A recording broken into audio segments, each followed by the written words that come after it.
You know that strange feeling at 2 in the morning? When you're lying in complete darkness and your brain starts playing a movie of who you could have been. You see this person in vivid detail. They're confident, fulfilled, living that grand, high-stakes life you feel you were born for. But then you flip the switch, look at your hands, look at your room, and you see reality. And that gap between who you are and who you were meant to become, it causes almost physical pain. If you feel like the most talented person in a room where you've created absolutely nothing, you're not alone. And despite what your inner critic tells you, you're not lazy. You've simply fallen into the most dangerous psychological trap that exists for gifted people. It isn't a lack of talent, it's a paralysis of scale. You're stuck in the demo version of your own life because your brain has learned how to extract all the rewards of success without you ever having to leave the couch. Today we're breaking down why people with the highest potential are often the ones who waste it most, and how to finally shut down the internal simulation so the real game can begin. Habit number 1 is dopamine simulation.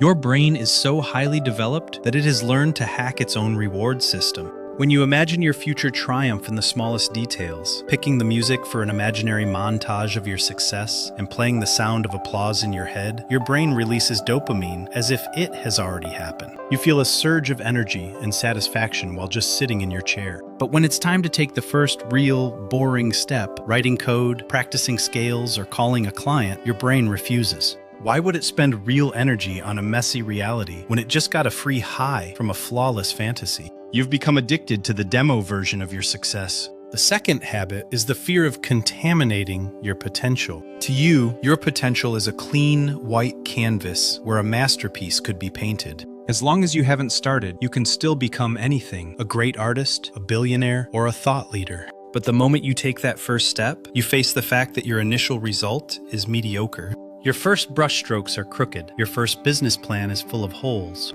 For your ego, this is unbearable. You subconsciously choose to preserve your potential in a vacuum indefinitely, terrified of seeing proof that you're just an ordinary beginner. You've chosen to remain an unrecognized genius in your thoughts rather than a recognized apprentice in reality. But why does your mind force you to wait for the perfect storm when you just need to start rowing? The third habit is being the king of the demo version. You take on a new project with incredible enthusiasm, quickly grasping the basics and reaching an above-average level in record time. But as soon as the moment comes to grind for true mastery, when the novelty wears off and the boring routine begins, you quit. Your brain says, "I've already figured it all out. There's nothing left for me here." But the truth is, you're simply afraid of competing on equal terms. As long as you're a promising newcomer, you're beyond criticism. But if you stay and fail as a professional, it would shatter your illusion of exceptionalism. Consequently, your life turns into a graveyard of started and abandoned projects, any one of which could have been your triumph.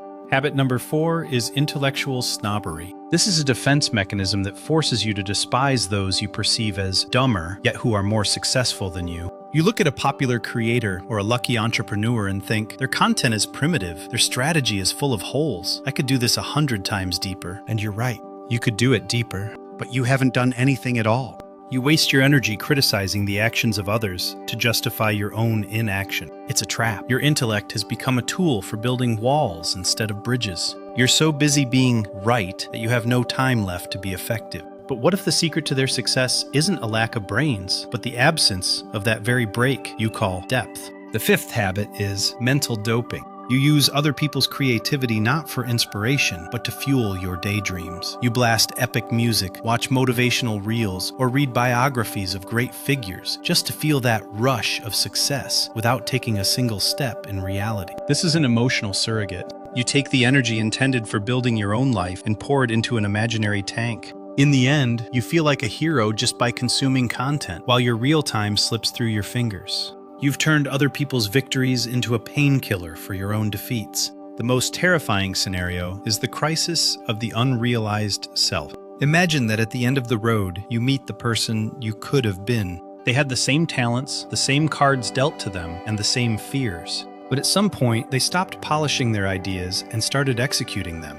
The difference between you isn't intelligence, it's that they agreed to be a messy practitioner while you remained a sterile theorist. To see your best version and realize that the only obstacle was you, that is the deepest form of regret a human can experience. You spent years waiting for a worthy challenge, never realizing that the ultimate challenge was simply getting out of your own head. So what do you actually do about it?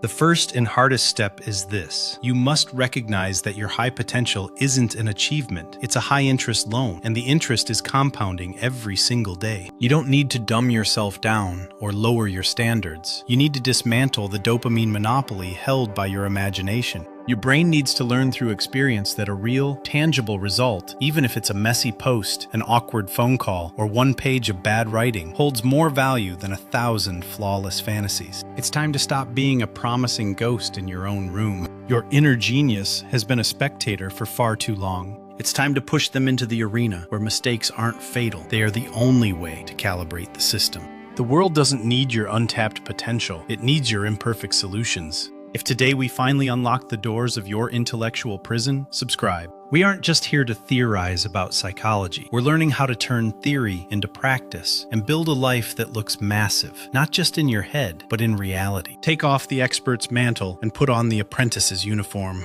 Your clock is ticking. Ultimately, your potential isn't a gift, it's a responsibility. The biggest lie you tell yourself is that you still have plenty of time, but time is the only resource you can't Google or get back. The world won't remember you for the depth of your unspoken thoughts or the grandeur of plans that stayed buried in your phone's notes. It will only remember the tracks you dared to leave in reality, however imperfect they may be. Your ability to see 10 steps ahead is useless if you're too afraid to take the first one. Stop being the most talented ghost in your room. Give yourself the luxury of being ridiculous, of failing, and even being mediocre at the start. Because it's right there, in the chaos of real attempts, where the scale of life you've dreamed of actually lives. Real strength isn't the absence of a fear of failure. It's an intellect that understands that life only happens when you close the preparation tab and hit the start button. Strip off the mantle of the expert and put on the work clothes of the student. It's time to turn your potential from a heavy burden into a story that can be witnessed, not just contemplated.